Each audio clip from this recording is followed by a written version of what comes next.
All right. So we have so many people, well, maybe not so many, but we have a lot of nurses out there that have spoken up and have walked away from their jobs and, are hailed as heroes in the medical freedom community. While some of them that have stayed in the system are seen as traitors of some sort. And I never really understood that, because what I think is very important is that we have the good nurses still in the hospital. I mean, guys, if all of the experienced nurses that went into this profession with their heart wide open and for the right reasons were to leave, you have no idea what it would look like when you're walking into the hospital. And so, here with me today, I want to highlight one of those special nurses to talk about a couple of subjects with me that I think, is going to be very eye opening for you. And remember, if she wasn't still in the hospital, we would never know these things. So, today we are going to talk about all of the heart attacks that we are seeing in the hospital. Many of you guys know that I am back in the ER. I work at a standalone ER. That's what they call it. It's like a micro hospital that is, 30 minutes from the nearest big level hospital system with specialties. And what I'm seeing with the heart issues, and she's also on the inside there out in Florida, who's working with large hospital systems in their chest pain department. We're going to talk about that, what we're seeing, and she's going to talk about, what happens, because once these people leave the ER, I don't see them again, right? Well, she does. She sees their records and she understands their history in a little bit more depth than what we do in an emergency setting. We're going to touch base on that. And then we're also going to touch base on the issues with nurses that are out there protesting because of safe staffing issues, paychecks, right? Their money, they're not getting paid as much as these travelers are. And the issues with travelers. A lot of your hospitals around this country are staffed with travelers. So we're going to educate you on that as well. But without further ado, welcome, Nurse Nicole. Thank you so much for being here with me today and for having she is just a warrior, guys. We have been following each other on social media, and this is our very first conversation that we ever had. But tons of respect I have for her. She's been out there fighting. She's been speaking and giving her testimony all over. So welcome, Nicole. Tell our listeners a little bit about yourself, and so they get to know you a little bit. Yes, ma'am. Thank you so much for having me. My name is Nurse Nicole is what I go by. I am a Central Florida nurse who has predominantly worked in the cardiac realm of healthcare for almost 2 decades. And like Miss Jodi said, I recently have been able to work in a pretty big program in the system that I work for that is privy to information on individuals that are coming in, what we call is like a heart attack and STEMI. And so having the whole entire chart, if you will, and seeing the very first medical contact is what we call it, when a patient calls 911, and then the whole process that unfolds until the patient is seen in the hospital, etc., is something that I've had access to for quite some time. And just, going over what we're seeing at this time with these individuals who are coming in related to their vaccination status and where it kind of leads to the likelihood of them having these heart attacks based on the number of vaccines that we're seeing that they've come in with. Yeah, there's definitely a correlation, correct? Absolutely. So we've seen as little as 2, but predominantly we are now seeing some that are up to their 8th booster. And, one of the things that I think is kind of telling is, to prove this, you have to have so much data over a certain amount of time. And so in medicine, you know, a lot of these things are progressive. We see a lot of cardiac patients that may start out with something a little bit more subtle and then eventually evolve into something more like a heart attack.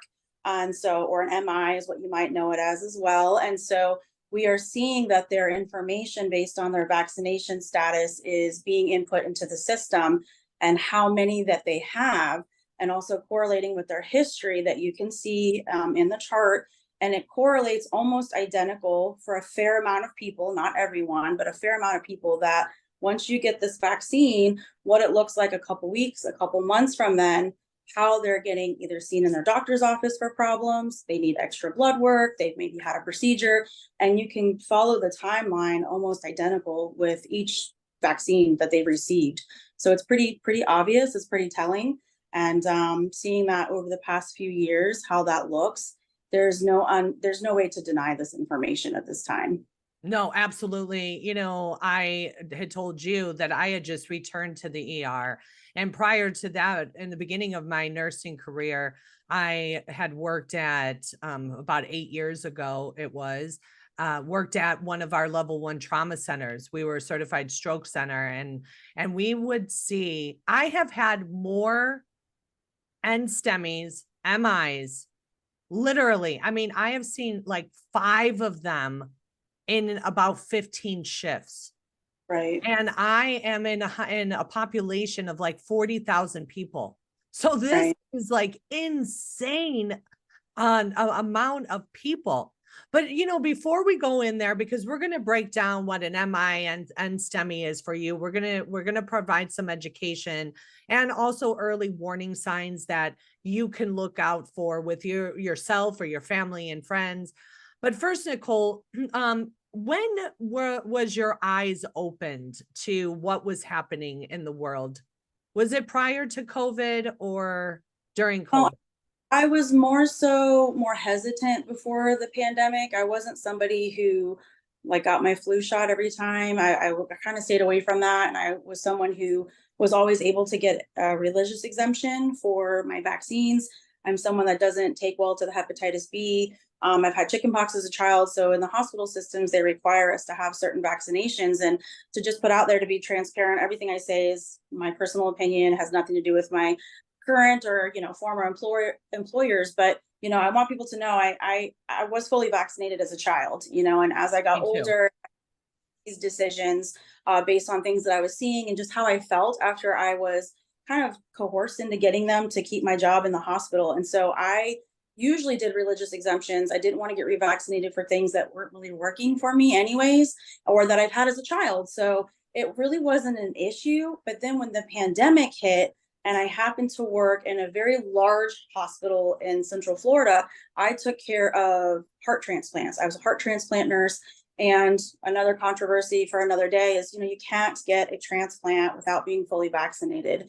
And one of the things that I saw time and time again were these patients put in really difficult situations and were taken off the list if they were not agreeable to also the COVID vaccine because the surgeons would not allow it. And so once I started to see it roll out and see what it was doing to our immunocompromised and our most vulnerable communities, and no one wanting to talk about the success rate of how well they weren't doing, it really just even more set off the alarms that something is wrong. And just to see it roll out and how many people were coming to us, because I work in cardiac or the heart field, if you will, that it was undeniable. Within 24 hours, few days after getting a certain vaccine, these people were coming in with adverse reactions and nobody could talk about it. So that's really when it just kind of exploded. And I started to see what was happening and the fact that we were losing bodily sovereignty. People were not able to make these decisions, whether to keep their jobs or, stay in the hospital system. And so it became really evident how much of a push this was, despite what was happening or harming these patients that we had. And that they didn't want to hear anything about it. They just wanted it to be a hush hush, give it, don't question it. And we took an oath to do no harm. So I just kept seeing a pattern that I was not comfortable with. And that's when I started really speaking out about it. Yeah, but then and you went and you spoke out and gave testimony several times. We do go to our commissioners meetings. I started to speak out on like nursing shortages, what I was seeing in the hospital. It's very difficult for nurses to come forward. As Ms. Jodi knows, we're very pigeonholed. We have facilities and organizations that will terminate you on the spot. They don't want us to create doubt in medicine. They don't want you to infiltrate the system and make people question the science. That's not good for business. And so a lot of times we were met with a lot of resistance. And so I was going to our commissioners meetings and speaking in front of our county commissioners, explaining like what I was seeing, what was happening. Why could I not be hired in one facility, but I could in another? Because of my COVID status at the time, I wasn't COVID vaccinated. And so I was grandfathered in where I was, but if I left anywhere, I had no choice because no one wanted to hire nurses that didn't have the COVID vaccine. And then that led me to speak in front of legislation. In January, I've done it twice, where I spoke in front of them to explain to them, we're still seeing these nursing shortages. We're still seeing harm done to our patients, these adverse reactions to the vaccines, how poorly managed our vaccine communities are being treated, because they're not. Nobody wants to make it a priority. They don't even want to admit that they exist, because I guess that would admit wrongdoing. And so we're seeing this cascade of events. The aftermath is what I call it. I speak more about the aftermath that we're seeing in healthcare and how it continues to be so broken, and how we're failing not only our healthcare staff when it comes to safety, because violence has gone up 50% since the pandemic in the hospitals. You mean also patient to nurse violence? Correct. So violence against us most of the time related to patients and or families that come in that are not able to work together. And so we've had a huge increase in violence in the healthcare system since the pandemic. And then we also have our mental health in the healthcare field is absolutely broken. A lot of people have trauma, PTSD, anxiety, depression. We don't have good resources out there. Even hospitals that have programs, it's kind of biased. A lot of nurses don't want to come forward because they're afraid of what will go on their record if they seek help. So it's not utilized appropriately. And then, of course, again, the rise of adverse reactions in people who are vaccinated, and to see like the strain that it causes on the healthcare system when these individuals are coming in heavily vaccinated and consistently not able to fight off infection or, progressive rapidly diseases that they've had, and just all of these things that we're seeing that nobody really wants to discuss. I think it's a little bit better than what it was a few years ago, but again, I think a lot of it is admitting the wrongdoing, and nobody wants to be that person to go, oh, we made a mistake, or, oh, yeah, we're starting to see the change. So all of these things I've brought forth to legislation, in addition to some legislation that I have been very blessed to work with certain groups in Florida to bring forward to protect medical freedoms and bodily sovereignty, so that everyone has equal rights to work and go to school and live freely, and not be discriminated because of their vaccination status or lack thereof. So it's very important that we continue that, because it's still happening in the great state of Florida. Yeah. And many people think that Florida was free. Florida is free. And people don't understand that these corporations, they run independently of what the state has to say. Is that accurate? They do. We had SB 252 that passed this year in June that basically held them to the fire. Private and public entities cannot discriminate against COVID-19 vaccination, emergency use authorization vaccines, and mRNA until 2025. So they're kind of pigeonholed in that aspect, and gave us a breath of fresh air, which I think is what shifted the movement, if you will, because now it's like, okay, COVID-19, we can move on. Like, everyone's able to be a productive citizen and still live freely. But the problem is that a lot of professions still are under the guise of this, because now instead of COVID-19, they're coming after flu vaccinations. They're coming after childhood vaccines. They're switching the narrative. And instead of it being COVID this time, after years of being able to religiously exempt from the flu vaccine was not a problem in the world, I now am being denied religious exemptions for flu vaccines depending on the facility that I'm at. It's not streamlined. They can make up their own rules. And so they're going around and working through the loopholes in the law, and why we're going back to legislation this year. And people just don't understand that pediatricians are denying to see children if their parents decide not to vaccinate them. Colleges are still refusing depending on certain vaccines.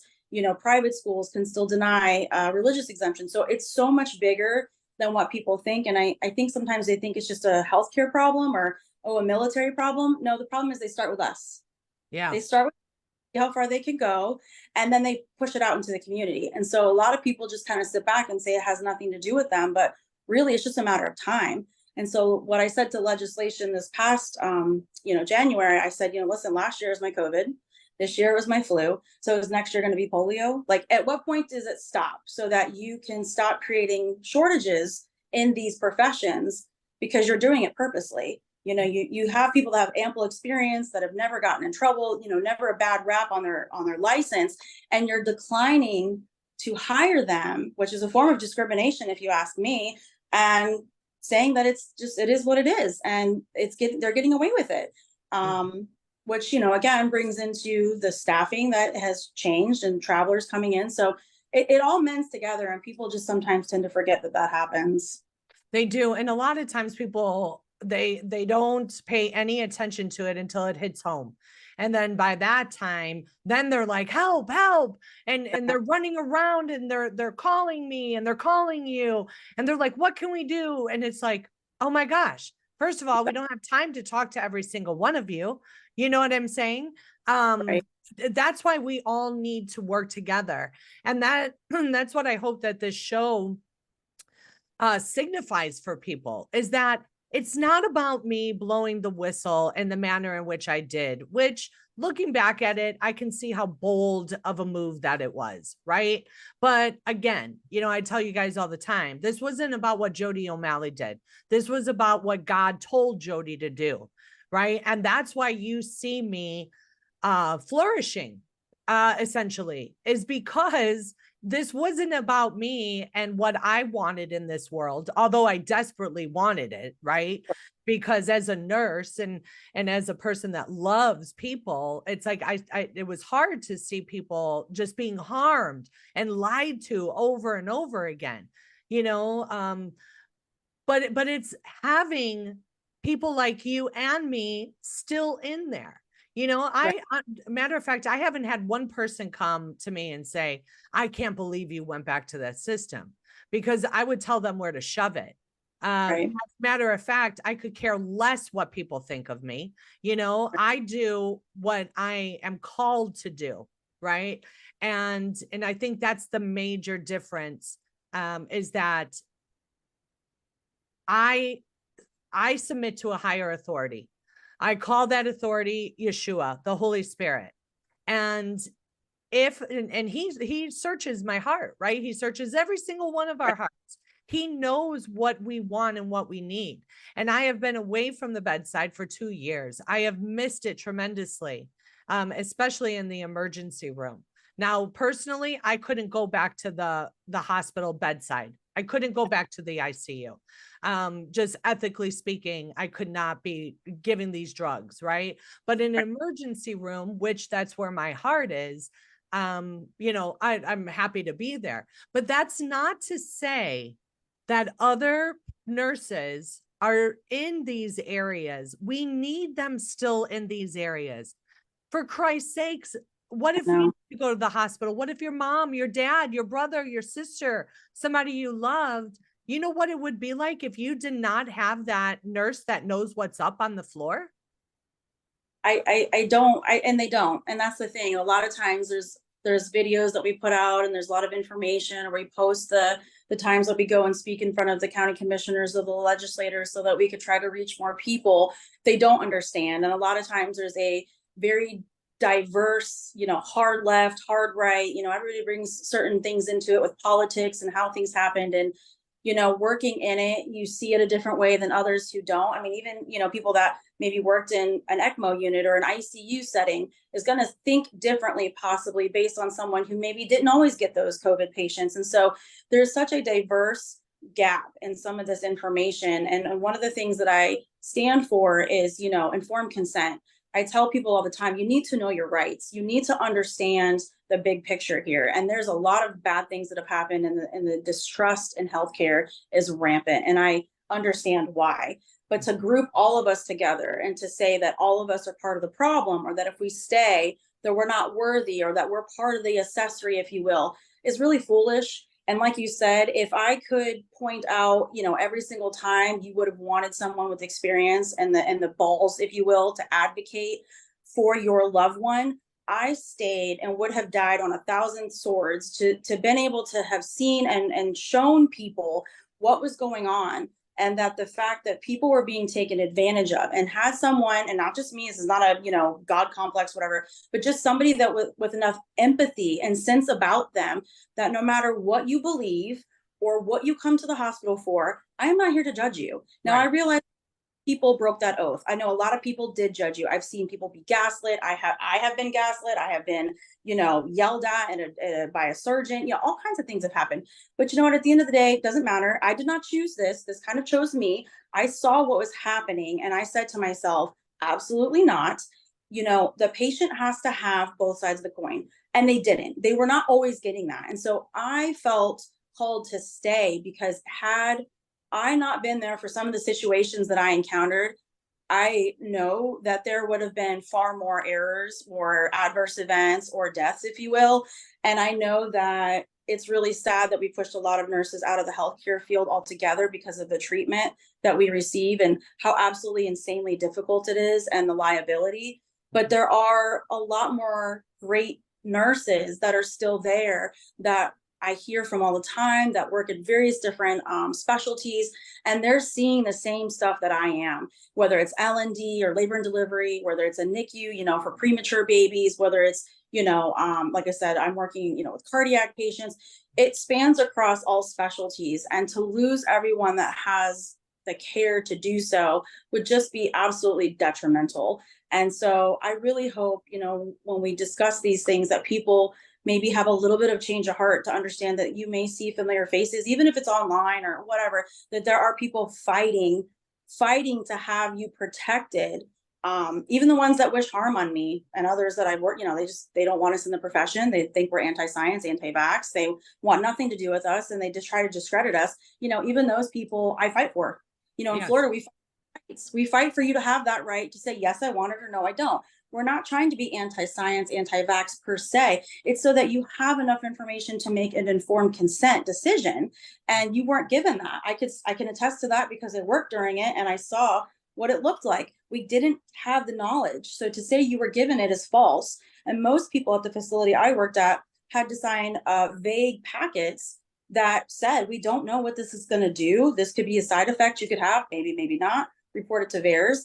And we were giving these to individuals that were so immunocompromised, and it just wasn't a thought. We did it. And so to go to the chest pain type program, if you will, we're seeing this a lot in our heart patients that have a very coincidental correlation to the amount of vaccines that they have, kind of coincides with the severe heart damage or the multiple cardiac events that they're having, which again, if you're ready to talk about it, which is leading to the end STEMIs and the STEMIs, or the heart attacks.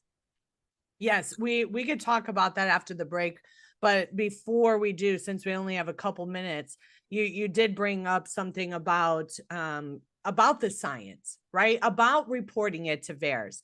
And Aaron Siri, who is the attorney, I believe, for the High Wire, that's also another amazing information source, guys. He posts on Twitter this month, said CDC's COVID-19 Be Safe system received 7.8 million entries from 10 million users. CDC fought hard to hide them. Pleased to announce that in our lawsuit against CDC, with co-counsel, a U.S. federal court ordered CDC to produce all entries over the next 12 months.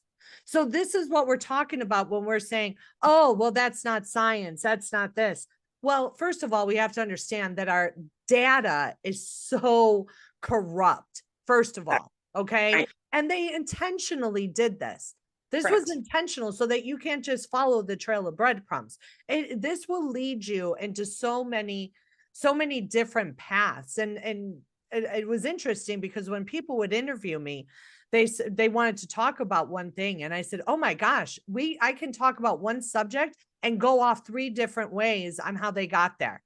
So, this 1 hour is not going to be enough. We're going to have to pick a topic and, kind of stick to it, because it is so corrupt. And, even in that Be Safe system, they had their standard, like, nausea, vomiting, pain at the injection site, but they also had free form text where people could free form right in what was going on with them. Well, guess what? Nobody was following that. Nobody was gathering the data on that, and that's what Aaron Siri's doing. And unfortunately, it takes years to go through our court system. So people think, oh, if we haven't heard anything now, we're all good, and that's not true. Actually, Nicole and I are going to opine on Dr. Fauci's testimony and break down all of the holes in what he did that was anti-scientific as well, on another episode coming up. But yeah, let's go to break, and then we're going to come back and we're going to talk about what an NSTEMI is and all the chest pain program that you're involved with. And then also your experience as a traveler and what Hawaii is dealing with now. But before we do, guys, I want to direct you to ASEA. ASEA is an amazing cell signaling supplement. It pretty much, if I'm breaking it down super simple, it's salt water with a redox technology that is meant to get into the cell. Okay. I know that this might be a concept that is kind of hard for many to understand, but there's no other supplement out there like that, because we had not been able to get that technology to get to the power horse of the cell. And when we say cells, that's everything your body is made up with, right? That's all we are, is just trillions of cells. And some of them are specialized. If you have your eyes, you have specialized eye cells, heart cells, those types of things. But this has just been an amazing product to use. I actually use the skincare line. I use their redox gel. My son just came home from basketball yesterday and pointed to his hip area. And he said, Mom, I was running and I hurt this area. And I said, oh, your groin? And he said, yes. Well, instead of giving him some ibuprofen or throwing, some gel on it, what's the word I'm looking for, that you put freeze and like freeze or something like that, I gave him the ASEA.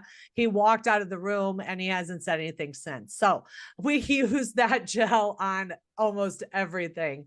So check it out. It's americaoutloud.shop, and all of our talk radio listeners get an exclusive discount from them. So we will be right back after the break.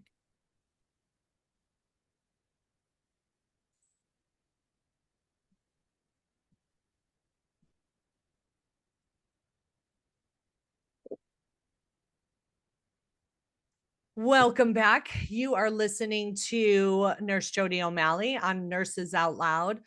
Guys, we are on 5 days a week at 10 a.m. Eastern Standard Time on iHeartRadio, or on our world-class media player on our website at americaoutloud.news. You can also download the America Out Loud Talk Radio app. So 24/7, you can listen to any show host that's on.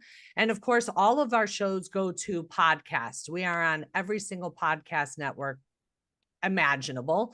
And so just please review our shows, put a little note in there and tell us why you like to hear us, or maybe if you don't like to hear us, I don't know. I mean, good or bad, I think they say that, right? The publicity, good or bad, is good. So yes, we just encourage you to share the shows, because there's so many people that don't hear the truth.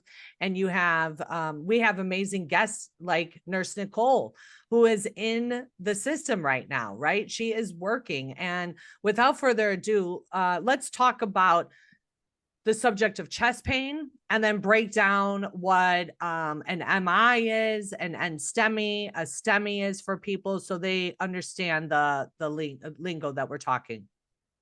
Perfect. So one of the things that we're seeing in a lot of individuals across the United States, heart disease is the #1 killer currently in the United States. And so what I have had the privilege to see in individuals in this type of program that I'm running is patients that are coming in with heart attacks. And so we use this as an umbrella term for acute coronary syndrome, which is typically an NSTEMI, a STEMI, an unstable angina or chest pain.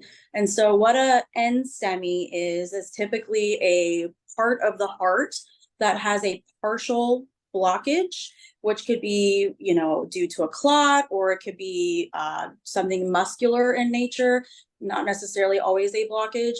Unstable angina is typically, for lack of better terms, chest pain that you have frequently. That doesn't necessarily mean that there's a blockage present in the heart at that time, or not enough to cause some serious issues just yet.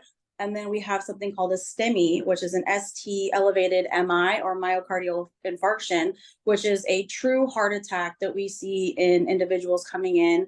And per the American College of Cardiology, we have these terms that we use to collect data on individuals that come into the hospital system. And so you're divided into, different categories, whether you've had this heart attack, which is a STEMI, an NSTEMI, or unstable angina.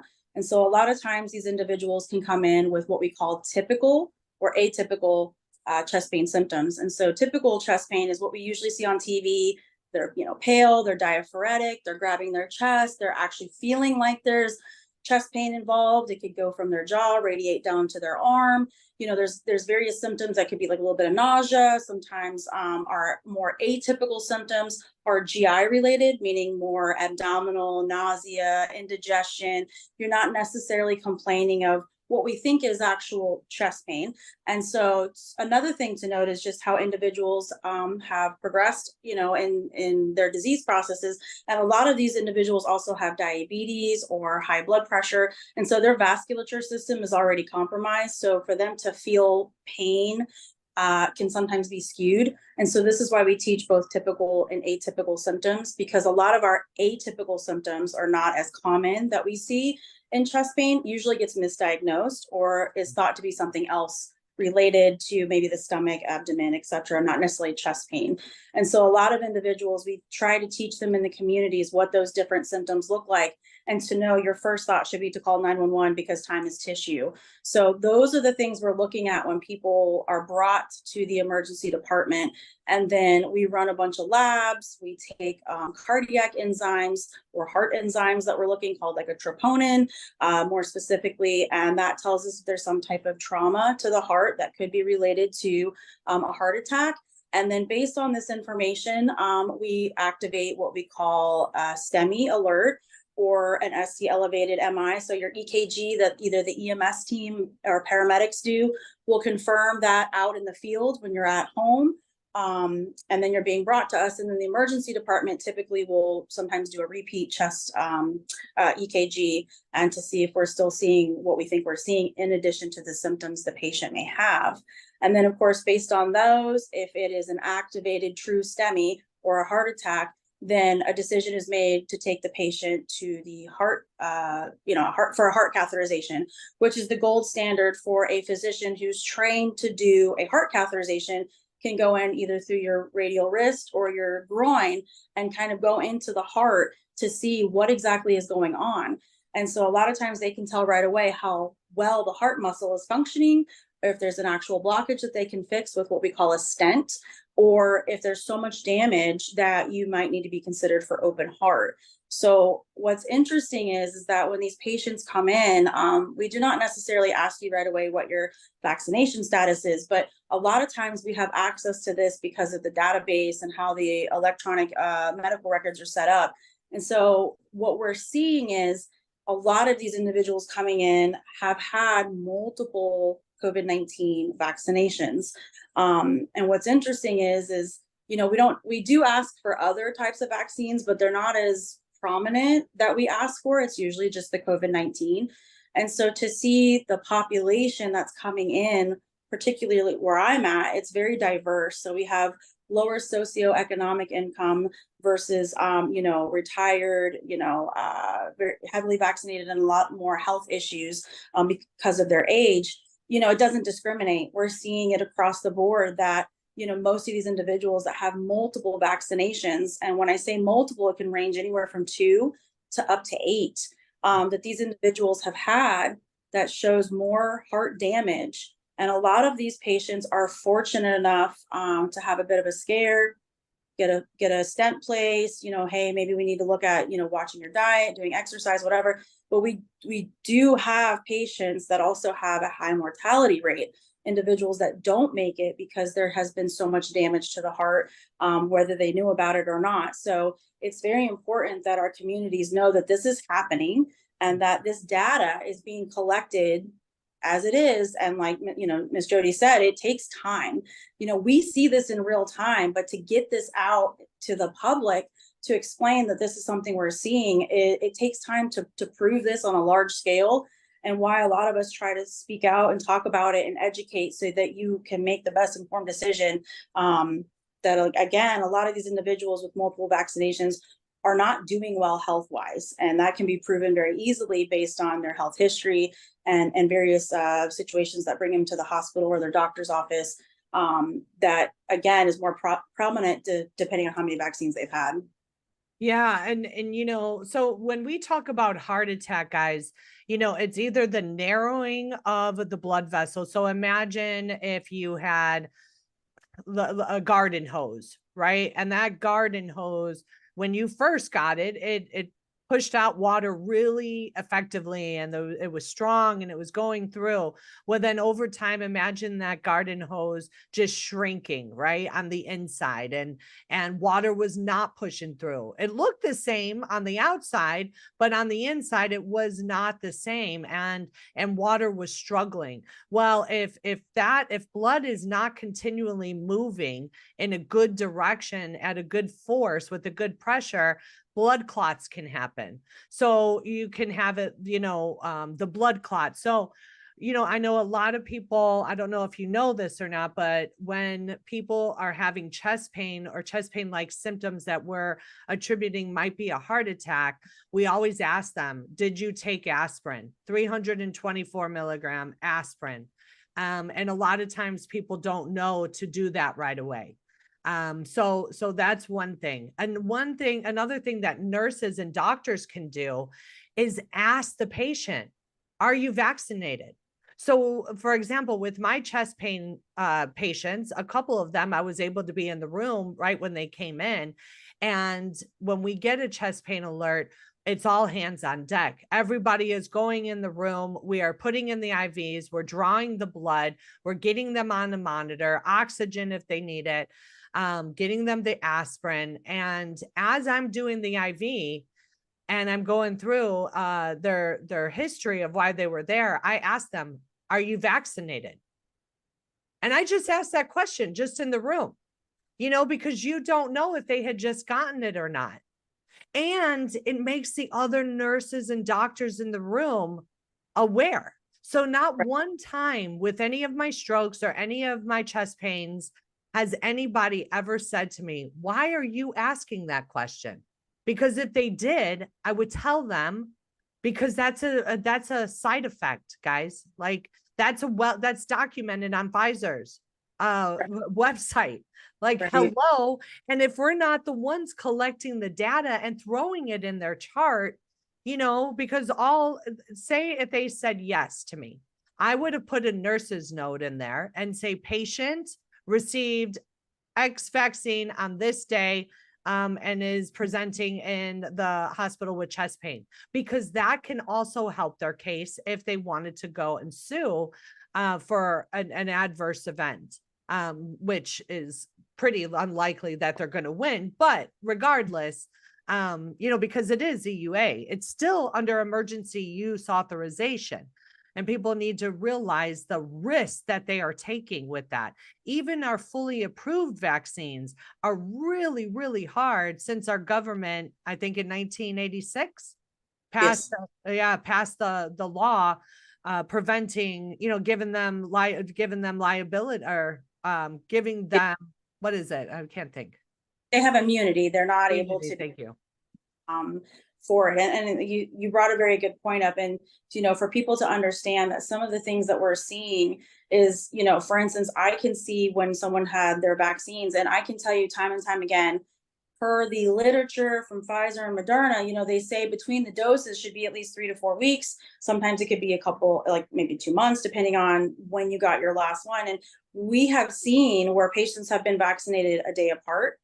We've seen them where they've been vaccinated a day apart and then the next month and then the next month after that.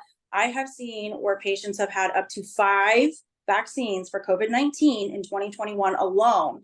So people don't understand that for whatever reason, I know I can't speculate. I mean, I have an opinion, but you know, why this happened where it was so unregulated and it wasn't followed, where we made sure that we saw the actual information before someone else would vaccinate another individual, that there's no need to have had that many that close together. You know, if we're even going there. So it's just really unfortunate that we keep seeing this.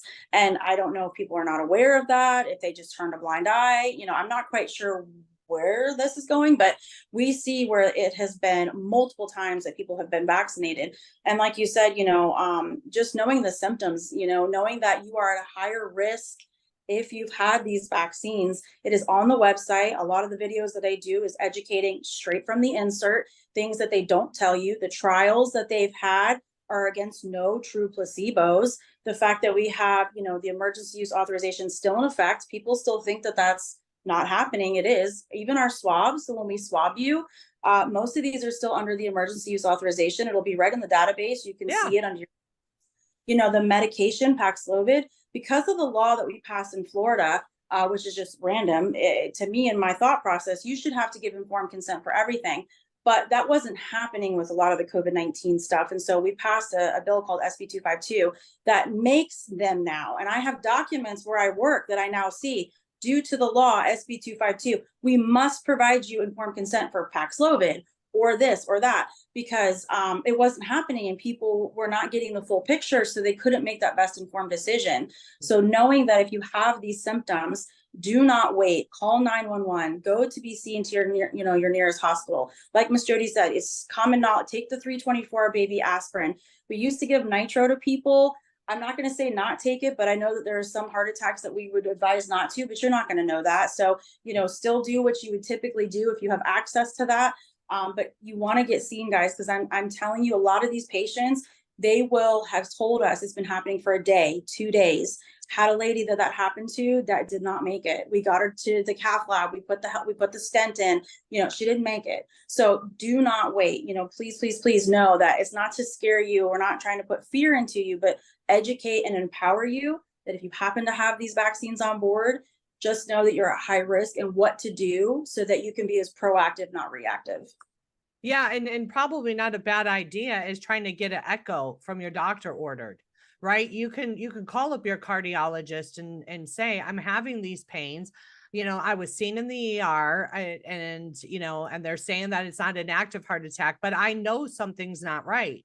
Can we do further testing so that I can see, you know? I mean, I had a gentleman come in, he was 70% occluded in his left artery. And he said, how is that possible? And I said, well, what do you mean? He said, I was having heart issues and I was no, not heart issues. I was having dizzy spells and, you know, I'd get up and I'd move, and he goes, and I'm active. I was running. I was working out, and he was like 74 years old, but looking like he was a 50-year-old in American standards, right? And he said, I got all of my workups done, all of it. He goes, I had an angio done, an angiogram, I had an echo done. And I said, well, I guess maybe they didn't go up high enough into your neck and see, because it was 70% occluded. And on top of it, like the doctor needed him to get an MI or MRI, and we don't have that in our hospital. This gentleman sat in our ER for 20 hours waiting for a hospital bed to open up. And he asked the doctor, he said, well, can I leave and just go to the ER? And he said, sir, I have been trying to get you a bed. If you leave here and go to another hospital, they're going to do the same exact thing that I just got done doing. And you could be waiting there for quite some time. At least if you're sitting here waiting and anything happens to you, we can help you. versus you going and waiting. But that gentleman sat for 20 hours before a bed opened up in the Arizona area. I mean, in Right. all of the state, guys, all of the state. Yeah, and that's one of the things too, just to kind of backpedal real quick, it could be as simple as muscle in nature. Your whole entire heart is a muscle. And so, sometimes it's not necessarily a blockage that's causing these issues. And, an echocardiogram or the ultrasound of the heart is something easy and non-invasive. It doesn't require any poking or prodding that you can have in addition to an EKG, blood work. There's different things, like she's Stress saying, test. scan, MRI. These are non-invasive. The gold standard eventually, is like a heart cath, but even like a stress test. But just to note that, you could have a clot that blocks the important areas that are decreasing the blood flow to your heart that could cause a heart attack. You could have plaque, which is because of poor diet and not taking maybe certain medications, whatever you want to call it, that could also block the area. Or it could just, like I said, be muscular in nature, where we have like the pericarditis, the myocarditis, the inflammation that is causing this damage. So you don't know what it is until you get those things looked at and have different testing. So it's so important that whoever you decide to follow is able to do some sort of baseline blood work and testing, so that you know what's going on. Because like Ms. Jodi was saying, sometimes it can happen very quickly. A lot of people say, I just was seen, everything was normal. Well, that's a lot of times what we're seeing in these patients. They said they felt fine, there was no problems, until it wasn't. And like we're segueing into this next portion here, our hospital systems don't have the staff. We don't have the appropriate means to care for people sometimes because of what the pandemic has done. And so the longer you wait, or the fact that you're not necessarily staying up on your health, when it gets really urgent or emergent, we're kind of playing Russian roulette based on where you're at in the United States. Like, where Miss Jodi's at, like, it's far to get to another hospital, so you may not have that much time. So it's just really, again, being proactive versus reactive, because you don't know what's going to happen when you get to the hospital sometimes, based on staffing and their needs and what they're able to accommodate for you. Yeah, we'll do another show devoted to that. But before, yeah, when we could talk about it very quickly. I mean, we said that the pandemic caused this, but what caused this truly was not quote unquote the COVID virus. What caused this was the handling of it, right? Our government coming down, taking away our ability to be autonomous, and say, no, we don't want to participate in an experiment. We're not going to participate. And a lot of nurses left the system, and so right now you have all these baby nurses that went to school during COVID that didn't touch one person. And now they're on the floor and they're running the floor, guys. They are your charge nurse. Typically, a charge nurse would have at least 5 years experience. They would be your most experienced nurse on that shift at that time, would be helping you. And now they don't have any of that. And a lot of these nurses also were that graduated were thrown into the COVID units, because we weren't doing anything for the COVID patients, right? They were a very easy population to take care of, because we weren't going in the rooms. We were maybe hanging one drug, remdesivir. We weren't giving them fluids. We weren't giving them antibiotics. So their critical thinking, they don't really have that yet. And they are running the hospital. But while we're on this subject, Nicole, let's talk about what people can do as far as diet and exercise and lifestyle. One of my biggest ones is sugar. Like, Right. sugar is the devil. Like, it is in the body. Right. It is a silent killer. People do not, it's not your butter. It's not your meat. It is sugar. It is Right. sugar and processed foods. Do you want to add on to that? I just think, because I know we might have different people, various backgrounds and different things, just to understand that certain ethnicities and age are more prone in general, even pre-pandemic, to possibly having a heart attack. The best thing that you can do is just really in moderation. I know a lot of times people just kind of quit because they think it's too restrictive. So, obviously sugar is a big one. Salt, salt, wherever salt goes, water goes. And a lot of times our patients, because of the types of food we have with processed food, fast food, everything in America is just garbage. You have all this filtering in your system and damaging your arteries and making it harder for you to have that circulatory pumping and getting everything where it needs to be. So obviously watching your cholesterol, watching your fat, just things in moderation. It's not that you can't have it. It's just you want to be more aware of what you're eating and making sure that there's healthier options with each meal. Also, too, not smoking. Smoking is a huge issue that we see, or cutting down on how much you smoke, because that also can mess with the circulatory system. Weight. If you could walk 30 minutes a day or even 3 times a week, that's better than nothing. I mean, any kind of movement, because your heart is a muscle, helps strengthen that heart pump, again, with your physician's permission, because some individuals are not able to do a whole lot of exercise for various reasons. So again, it's just having that open dialogue and knowing your resources. There's a ton of things online that are free resources to people that you could Google, for what's a good heart healthy diet, or, what's appropriate for a heart patient, if you will, that can give you some sort of basic knowledge if you're not getting that from maybe your doctors, or, we have dietitians. There's all kinds of stuff, but just know that you are empowered to make those decisions for your health.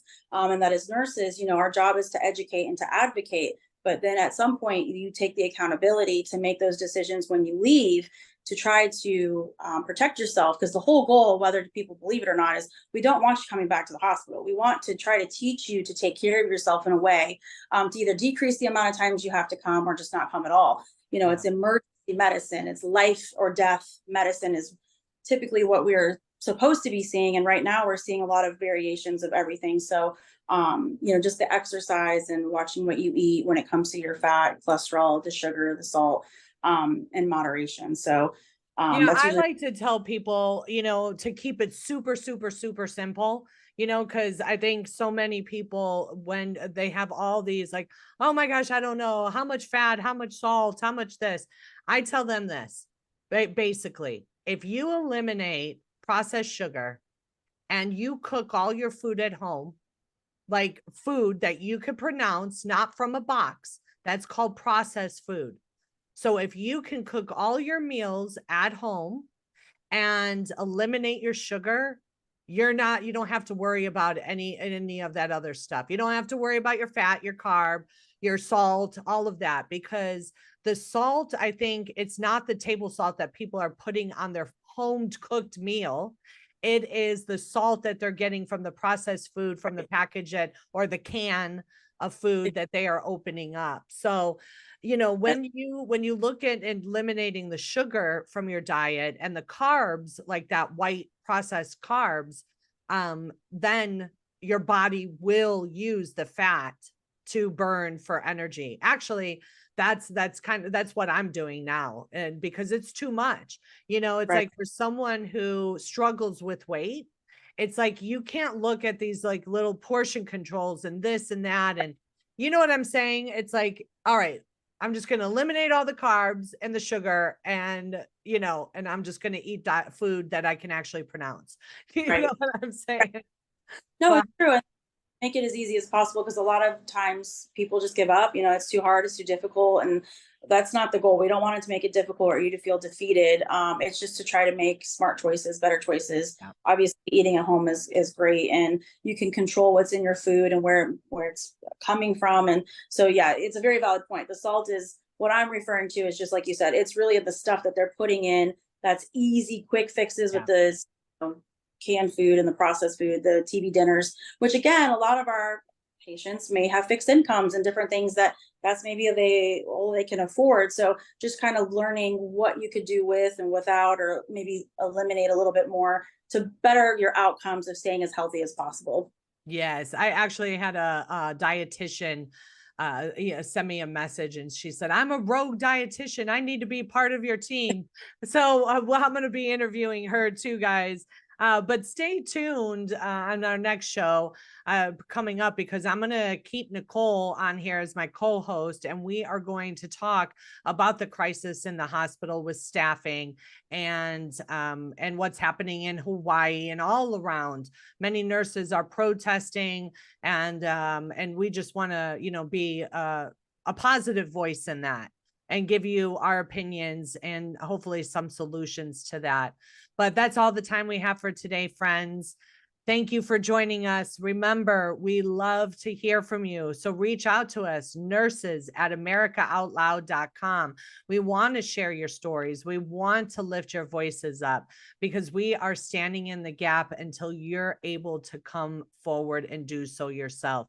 There's amazing people out there just like Nurse Nicole, and we really would love to hear from you.